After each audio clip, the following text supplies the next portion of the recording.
부자들의 음모.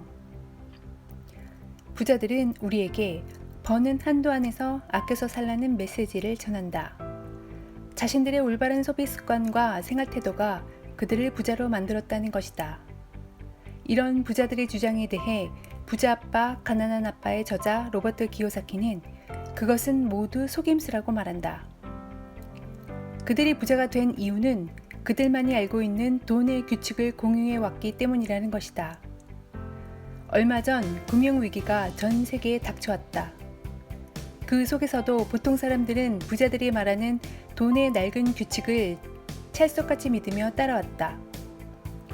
결국 금융위기가 닥치자 가장 큰 타격을 받고 허우적대는 건 돈의 낡은 규칙을 쫓던 사람들이다. 이 책은 금융위기에 수많은 사람들이 파산할 수밖에 없었던 이유를 부자들의 음모에서 찾고 있다. 구성은 크게 1, 2부로 나뉘어 있다.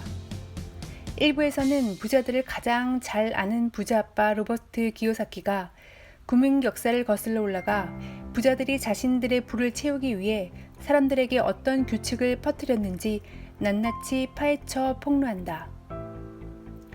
일부를 읽다 보면 실로 충격적인 사실에 입을 다물질 못하다가 부자들에게 이용당했다는 사실에 울분을 터뜨릴지도 모른다.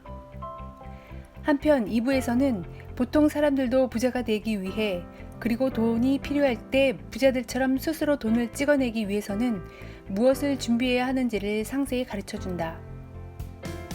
무엇보다 기요사키는 돈의 흐름을 가장 잘 꿰뚫고 있는 실질적 투자가이자 백만장자 사업가다. 그는 이번 책에서 전에는 절대 공개하지 않았던 자기가 부자가 될 수 있었던 재테크 방법을 솔직하게 밝히고 있어 독자들은 많은 도움을 받을 수 있다. 부동산 대폭락, 금값 폭등, 실업률 최고조, 퇴직연금 파산, 중산층 몰락. 금융위기 이후 돈의 규칙이 완전히 바뀌었다. 부자들끼리만 공유하고 있는 돈의 새로운 규칙을 배워라. 아무런 준비도 없이 우왕좌왕 헤매고 있는 당신. 2007년 금융위기의 악몽을 되풀이할 것인가? 과거 그리스에서 촉발된 금융위기는 포르투갈, 스페인으로 옮겨가는 등 도미노의 공포가 확산되었다.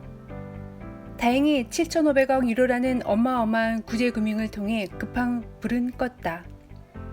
하지만 최근 더블딥에 대한 논란이 거세지면서 세계 경제는 또다시 초비상 사태에 돌입했다. 이미 부동산 대폭락, 금값 폭등, 실업률 최고조, 퇴직연금 파산, 중산층 몰락 등 일반 서민들은 큰 타격을 입었다.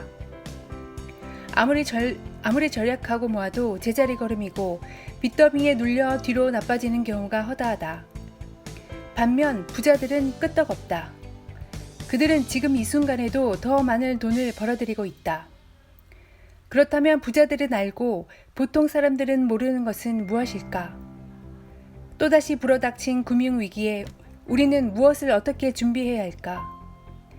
한번 겪었다고 내성이 생겨서 좀 더 잘 대처할 수 있다면 모를까? 많은 사람들이 아무런 준비도 하지 않은 채 상황이 나아지기만을 마냥 기다리고 있을 뿐이다. 부자들의 음모에서 저자인 부자아빠 로버트 기요사키는 부자들이 돈의 규칙을 바꿈으로써 금융위기는 이미 예견된 것이라며 사람들의 바람과 달리 지금의 혼란은 계속 커질 것이라고 말한다. 저명한 경제학자는 아니지만 실제로 투자의 귀재인 그가 이렇게 말하는 데는 이유가 있다. 그는 그 근거를 미국의 역사 속에서 벌어진 부자들의 음모라고 밝히고 있다. 도대체 기요사키가 말하는 부자들의 음모란 무엇일까? 당신이 알고 있는 돈의 규칙은 이제 먹히지 않는다. 살아남으려면 부자들만 알고 있는 돈의 새로운 규칙을 배워라. 1971년 8월 15일 미국 달러는 죽었다. 그날 의회의 인준 없이 닉슨 대통령은 금태 환제도를 없애고 돈의 규칙을 바꿨다. 이전에는 나라에서 금을 보유한 만큼 돈을 만들었는데 이제 무제한으로 돈을 찍어내고 내키는 대로 빚을 질 수 있게 되었다. 그보다 앞서 1913년 미국은 연방준비제도를 만들어 세계 갑부들에게 달러를 찍어낼 수 있는 권한을 주었다. 이때부터 이미 보통 사람이 따르는 규칙과 부자들이 공유하는 규칙은 달랐다. 그런데 금태환 제도가 폐지되면서 부자들의 음모는 완벽히 완성된 것이다. 돈을 마음대로 찍어내게 되면서 세계 경제는 역사 이래 최대 호황이 시작되었다. 상품과 자산의 가격은 오르고 집값은 천정부지로 치솟았다. 보통 사람들은 부자들이 말하는 돈의 낡은 규칙에 따라 버는 한도 안에서 생활하고 빚을 내서라도 집부터 사기 바빴다. 하지만 이들의 생활은 나아지지 않았고 반면 부자들은 더 큰 부자가 되었다. 그러다 경제 시스템에 이상 신호가 감지되었다. 2007년 금융위기가 닥치자 보통 사람들은 그나마 유지하고 있던 모든 것을 잃게 되었다. 부자들의 음모에 따라 돈의 낡은 규칙을 따라왔기 때문이다. 이 책에서 부자 아빠 로버트 기요사키가 독자들에게 알려주고 싶은 것이 바로 이 점이다. 저자는 책에서 돈의 새로운 규칙은 부자들을 위한 것이고 낡은 규칙은 보통 사람들을 위한 것이라며 새로운 시대 부자들만 아는 돈의 규칙을 밝히고 부자들의 게임 법칙을 이해하는 사람은 금융위기에서도 어려움을 겪지 않을 것이라고 말한다. 따라서 그들에게 이용당하지 않고 부자가 되고 싶다면 가장 먼저 금융규칙부터 바꾸라고 강조한다. 더 열심히 일하고 더 많이 저축하라는 말에 속지 마라. 돈의 규칙은 완전히 바뀌었고 부자들과 권력자들은 자신들의 입맛에 맞게 법을 이리저리 바꾸었다. 그들이 어떻게 보통 사람들을 이용해 왔는지 크게 두 가지로 나눠 이야기해 볼 수 있다. 첫째, 연방준비제도와 구제금융의 실체. 연방준비제도는 지난 100년 동안 세계에서 가장 거대한 현금 강도 집단으로 군림해 왔다. 오늘날 진짜 강도는 총을 들고 복면을 쓴 채 은행에 침입하지 않는다. 말쑥하게 양복을 차려입고 은행 창고 뒤에서 합법적으로 돈을 훔친다. 이들은 가난한 사람들이 은행과 정부에 맡긴 돈을 훔쳐다가 부자들에게 나눠주는 강도다. 미국 정부, 연방준비제도, 세계의 거대 갑부들은 실제 긴밀한 관계를 유지해오며 보통 사람들의 주머니에서 야금야금 약을 빼나고 있다. 연방준비제도를 만든 또 다른 이유는 거대 은행들이 재정적인 문제를 겪지 않도록 유동성을 공급하기 위해서다. 즉, 납세자의 돈을 보호하기 위한 것이 아니라 부자들의 돈을 보호하기 위한 것이다. 이러한 기능은 지금도 그대로 작동하고 있다. 한 예로 2008년 부시 대통령은 7천억 달러의 긴급 구제 금융을 내놓았다. 이 돈은 아무런 심사 절차 없이 거대 은행들에게 고스란히 들어갔다. 납세자들의 주머니에서 빼낸 돈 250억 달러를 받은 JP 모건 체이스는 그 돈을 어디에 썼는지 대답하길 거부했다.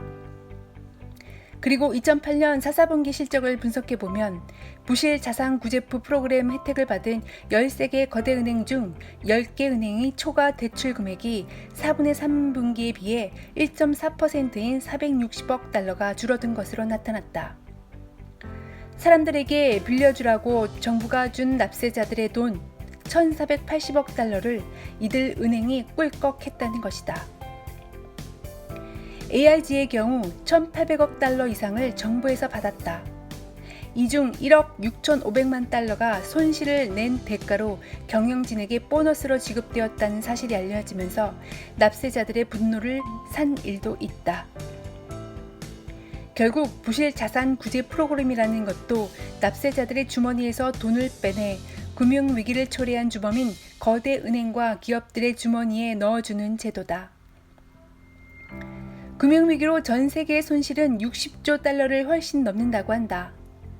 지금까지 전 세계 은행과 정부들이 이 문제를 해결하기 위해 쏟아부은 돈은 자그마치 10조 달러에 달한다. 그렇다면 아직도 남은 50조 달러의 손실은 어떻게 해결할 것인가? 이 손실은 누가 메워야 하는가? 이 손실은 누구 주머니에서 빠져나가는 것일까? 바로 우리다. 금융위기로 인해 진짜로 돈을 잃은 사람들은 바로 보통 사람들이다. AIG, 골드만삭스, 메릴 린치, 시티그룹 등 부자들의 손실에 대한 책임은 우리가 고스란히 떠맡고 있으며 우리가 낸 세금으로 그들을 구제해주고 있다. 다시 말해 구제금융이 집행될 때마다 국가 부채는 눈덩이처럼 불어나고 세금은 치솟는다는 것이다. 그런데도 구제금융 덕분에 거대 은행과 기업이 회생했다고 기뻐하고만 있을 것인가? 둘째, 금융교육에 대한 부자들의 음모. 보통 사람들은 항상 돈에 쪼들리고 계속 돈을 벌어야 한다. 그런 삶이 계속 되풀이되는 것은 다음 4가지 이유 때문이다.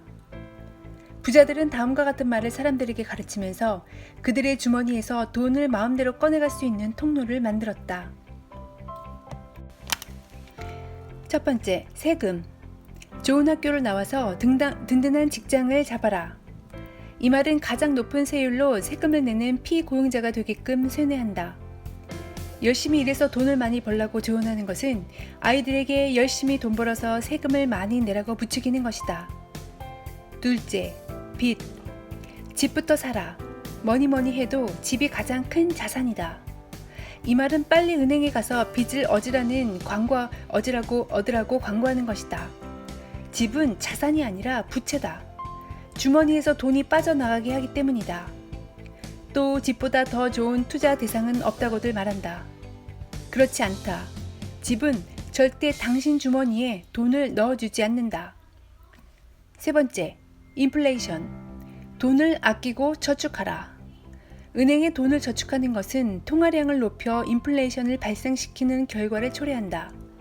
당신이 저축하는 돈은 은행에게 더 많은 돈을 찍어낼 수 있게 해주는 면허증과 같다. 네 번째, 퇴직연금. 주식, 채권, 뮤추얼 펀드에 골고루 분산하여 장기 투자하라. 이것이 바로 월스트리트를 오랫동안 부자로 만들어준 지혜다. 부자들은 절대 월스트리트에 자신의 돈을 퍼주지 않는다. 전문가가 되어 자신의 돈을 통제하고 투자를 집중한다. 상황이 이러한데도 사람들은 여전히 좋은 직장에 들어가라. 돈을 아껴 써라. 버는 한도 안에서 살아라. 집은 자산이다와 같은 규칙을 따르고 있다. 부자들은 절대 자신들이 알고 있는 돈의 새로운 규칙을 공유하지 않는다. 이는 학교에서조차 제대로 된 금융교육을 시키지 않는다고 부자 아빠 가난한 아빠에서 기요사키가 냉비난했던 내용과도 연결된다.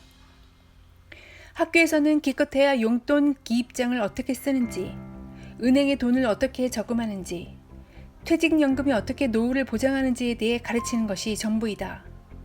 이 모든 것들이 바로 자신이 번 돈을 부자들에게 고스란히 되돌려주는 방법이다. 또다시 세계 경제가 흔들리는 상황에서 이런 문제들을 정부가 해결해 주길 바라거나 시스템이 바뀌기만을 기다리는 것은 멍청한 짓이다. 그것은 시간 낭비일 뿐이다. 그보다 자신을 바꾸는 것이 훨씬 빠르고 쉽다. 스스로 자신의 운명을 통제하고 더 이상 부자들의 음모가 작동하지 못하도록 해야 한다. 독일식 공항에 대비해 새로운 투자처를 발굴하라. 부자들의 음모에 대한 결과로 기요사키가 가장 우려하는 것은 바로 공황이다. 최근 시장에 대한 낙관적인 전망이 나오고 있긴 하지만 공황의 유령은 여전히 금융세계를 떠들고 있다. 화폐 공급 조작이 정말 성공한다면 공황은 오지 않을 수도 있다. 그러나 실패한다면 더 큰 공황으로 이어질 거라는 게 저자의 주장이다. 만약 공황이 온다면 어떤 공황이 닥칠까? 문제는 이것이다. 공항에는 미국식 공항, 독일식 공항이 있다. 사람들이 대부분 준비하는 것은 미국식 공항이다. 최대한 빚을 지지 않고 검소하게 생활하면서 아끼고 저축한다. 하지만 독일식 공항이 닥치면 어떤 일이 벌어질까? 독일식 공항이 어떤 것인지를 극명하게 보여준 에피소드가 있다. 어떤 여자가 빵 한 덩어리를 사기 위해 손수레 가득 라이스 마르크를 싣고 빵집에 갔다. 그녀가 잠깐 빵집에 들어갔다 나오는 사이 누군가 돈은 모두 바닥에 버리고 손수레만 훔쳐갔다. 기요사키는 지금 서서히 다가오고 있는 공황은 미국식이 아니라 독일식이라고 예상한다. 그 이후로 그는 버냉키 의장은 디플레이션을 막기 위해서는 달러를 무제한 찍어낼 수 있다고 공언했다. 그의 의지대로 헬리콥터에서 돈을 살포하는 일이 계속되면 결국 미국은 그리고 전 세계는 독일식 공황에 빠질 것이 불보듯 뻔하다고 말한다. 만약 독일식 공황이 온다면 그래도 현금이 최고일까?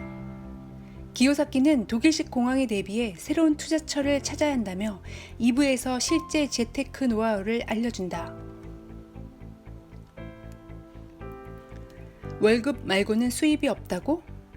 부자가 되고 싶다면 필요할 때 자신의 돈을 찍어내라. 이 책은 크게 2부로 구성되어 있다. 1부에서 부자들의 계략에 대해 낱낱이 공개한 것과 달리 2부에서는 투자자이자 사업가로 백만장자가 된 로버트 기요사키가 이러한 경제 혼란 속에서도 어떻게 살아남을 수 있는지, 어떻게 부를 만들어낼지를 알려주는 실천적 재테크 노하우가 담겨져 있다. 기요사키가 2부에서 가장 많이 언급하는 단어는 바로 현금 흐름이다. 그는 부자들이 만든 세상은 바로 현금 흐름을 확보하는 게임의 장이라고 말한다. 90%의 평범한 사람들은 신용카드를 자르고 버는 한도 내에서 살아간다. 하지만 부자들, 즉 게임의 목표를 아는 10%는 일을 하지 않는 순간에도 현금이 흘러들어오게 하는 법을 찾는다. 기요사키는 책에서 자기 부부와 라이프 스타일이 전혀 다른 친구의 부부를 비교해 보여준다. 사업체를 운영하는 톰과 캐런은 더 많은 돈을 벌기 위해 더 열심히 일한다. 반면 기요사키 부부는 열심히 일하는 데 초점을 맞추지 않고 자산을 늘리는 데 신경을 쓴다. 결국 두 부부의 수입을 비교해보면 그 차이가 얼마나 큰지 여실히 드러난다. 톰과 캐런은 자신들이 운영하는 사업체에서 나오는 수입이 유일하다. 직접 일을 하지 않으면 수입이 전혀 없다. 하지만 기요사키 부부의 경우 사업체는 물론 출판 인쇄, 발명판권, 상표 이용권, 부동산 임대, 주식 배당 등 다양한 개인 자산을 통해 수입이 들어온다. 그는 자본 이득보다는 현금 흐름에 초점을 맞추라며 재차 강조한다. 그러기 위해서는 금융 IQ를 높이고 금융 지식을 쌓는 것이 전제되어야 한다. 금융 주식만 제대로 갖춘다면 기존에 알고 있던 투자 대상 말고 사업체, 부동산, 주식, 금은, 원유와 같은 상품을 통해서 돈을 찍어낼 수 있다. 무한 수익을 얻는 것이다. 결국 핵심적인 주장은 경제가 최악의 상황으로 빠져들수록 금융 지식을 튼튼히 쌓아온 사람들이 돈을 벌 수 있는 기회는 커진다는 것이다. 로버트 기요사키가 말하는 돈의 새로운 8가지 법칙. 첫째, 돈은 지식이다. 둘째, 빚을 이용하는 법을 배워라. 셋째, 현금 흐름을 통제하는 법을 배워라. 넷째, 힘든 시대를 대비하라. 그러면 좋은 시절만 누릴 것이다. 다섯째, 지금 필요한 건 스피드. 여섯째, 돈의 언어를 배워라.